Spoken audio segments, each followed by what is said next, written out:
Bună dimineața, dragii mei, și bine v-am regăsit la o nouă filmare pe acest canal. Astăzi vom face etalarea zilei de 17 noiembrie 2023. Incredibil cum trece timpul, aproape că se termină și anul ăsta. Ca de obicei, vă invit să vă alegeți una din cele trei variante, varianta numărul 1, numărul 2 și numărul 3. În primul comentariu veți găsi și timpii pentru fiecare variantă în parte. Așadar, vă aștept la mesajul zilei de astăzi.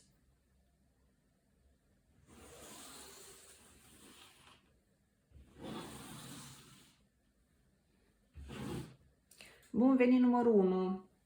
Hai să vedem ce ai tu aici.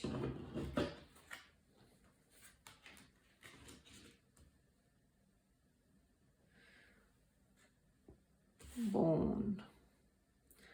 Ai un 3 de monede, 10 de cupe, pardon, 9 de cupe și lumea. Mi se pare că tu astăzi chiar te pregătești de weekend. Te întâlnești cu prietenii, te simți bine,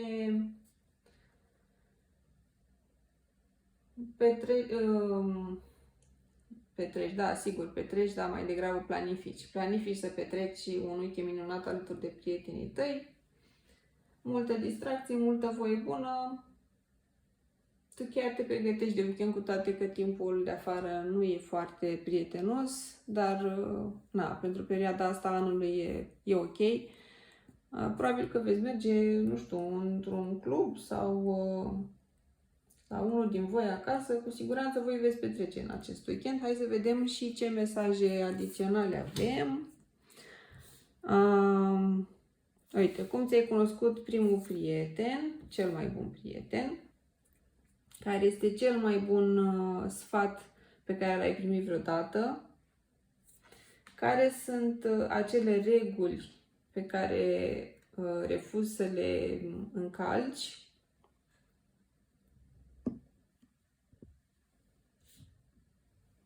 așa. Ai avut cele 15 minute de faimă astăzi? Ia uite, tot de faimă. Ce persoană faimoasă cunoști? Dacă ai juca Monopoly, ce piesă ai fi?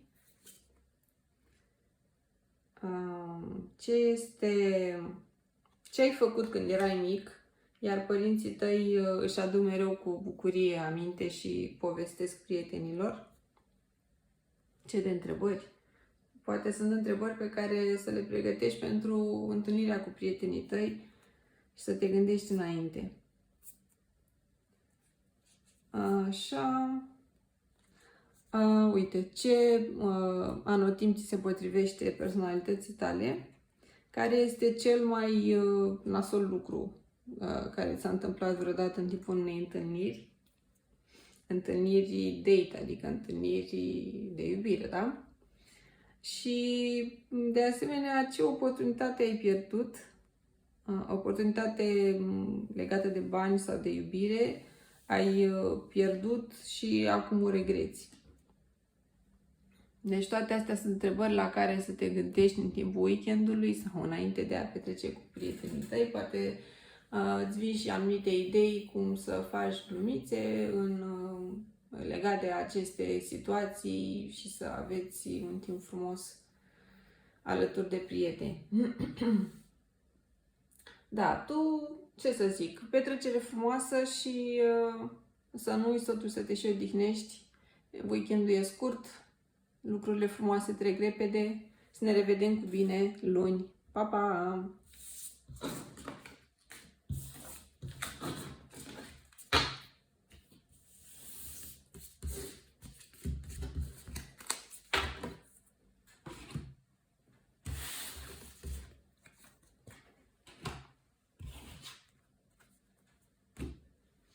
Bun venit, numărul 2.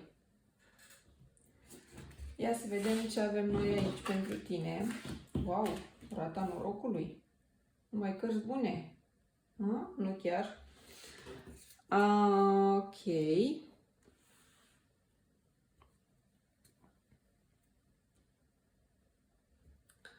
Pentru tine lucrurile încep să se miște astăzi.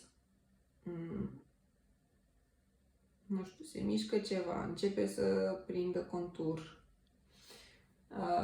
ai o victorie, câștigi ceva, ajungi la un rezultat pe care ți l-ai dorit și ai muncit mult pentru el. E ca și cum ai venit de la o luptă, da? Încoronat cu lauri de victorie. Doar că o să existe un conflict aici în anturajul tău, ori sunt oameni care te invidiază pentru succesul tău, da, ai niște colegi sau niște, poate și manageri, care te sabotează. Ei nu sunt prea încântați de victoria pe care tu ai obținut-o și încearcă să spună bețe în roate pentru că îi roade invidia.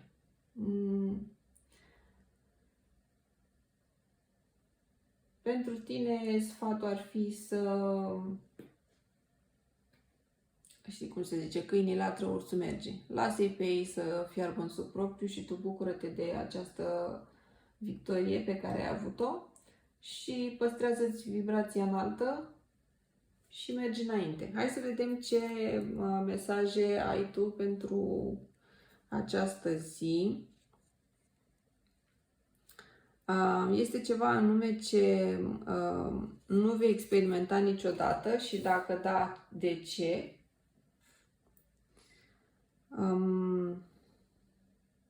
Ce îți dorești cel mai mult să se întâmple în următorii 10 ani pentru tine? Deci sunt întrebări la care tu să te gândești. Care este cea mai mare cumpărătură pe care ai făcut-o vreodată?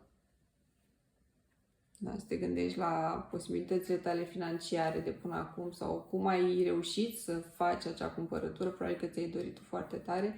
Gândește-te cum ai făcut-o și prin ce procese ai trecut. Care a fost primul tău job? Wow! Ai experimentat mai degrabă începutul acestei planete, planetei Pământ, sau mai degrabă sfârșitul ei? Wow, ce întrebări!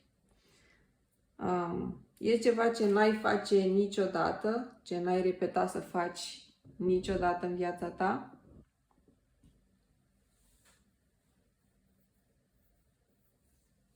E ceva ce n-ai face niciodată din nou?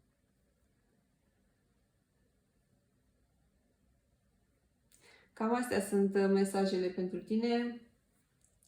Îți mulțumesc că m-ai urmărit. Sper să-ți fie de folos. Gândește-te bine la aceste întrebări în weekend și amintește-ți să rămâi pozitiv. Pa, pa!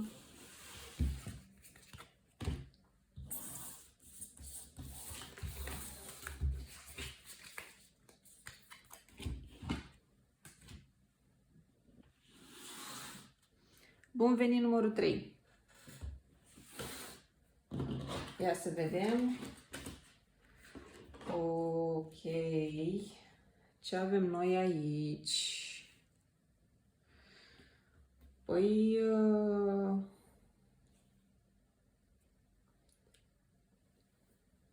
se pare că tu ai muncit mult în ultima vreme și acum te uiți la gologanii pe care i-ai adunat în urma acestei munci, dar te simți și obosit. Ai o inteligență aparte și multe idei bune, ai multă creativitate. E posibil să primești, să-ți vină o idee nouă legată de cum să faci mai mulți bani. Însă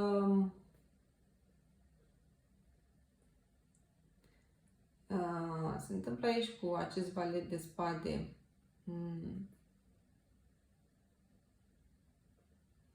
E posibil ca pe parcursul acestui timp, acestor ani în care tu te-ai tot perfecționat și ai tot muncit ca să ajungi la acest munte de bani, e posibil să fi devenit mai rece și mai să tai în carne vie, să fii mai puțin diplomat și să nu-ți prea pese prea mult de ce spun ceilalți din jurul tău, să nu mai ai așa multe legături emoționale cu cei din jurul tău. Și e posibil ca lucrul ăsta să-ți cauzeze în viața personală. Adu-ți aminte că viața nu e doar despre bani și despre minte, mai e și despre inimă, despre suflet, despre prieteni, despre oamenii care ne înconjoară și la care ținem. Viața înseamnă bucurie până la urmă. E adevărat că fără bani, iată că mă lasă și vocea, fără bani nu ne putem bucura, dar există mai mult de atât. Există viață și după muncă și după bani.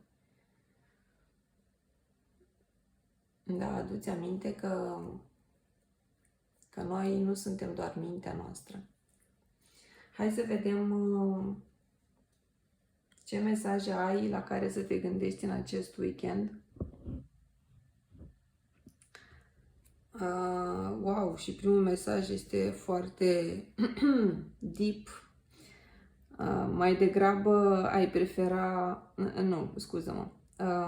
Dacă ar fi să mori, pentru ce ai vrea să fii amintit? Adică cum ai vrea să-și aducă oamenii aminte de tine? Ok. În ce fel simți că copilăria ta a fost mai fericită decât a altor oameni? Mai împlinită decât a altor oameni? Care este cea mai puternică și vie amintire pe care o ai?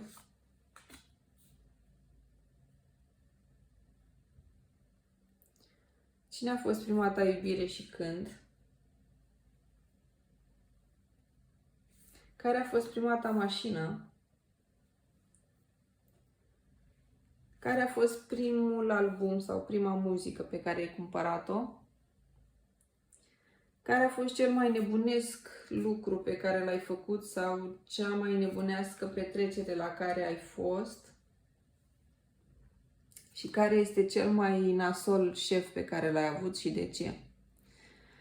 Da, toate astea sunt întrebări la care tu să te gândești în acest weekend și astăzi, începând de astăzi. După cum vezi, și aceste cărți cu întrebări se referă tot la perspectiva ta despre viață, despre bani, despre emoții. Fă-ți un mic scan, un mic sau mare scan, tu decizi. Apleacă-te un pic asupra perspectivei tale, asupra convingerilor tale despre bani și despre viață și vezi ce te face fericit. Ok, numărul 3, asta am avut pentru tine astăzi. Îți mulțumesc că m-ai urmărit.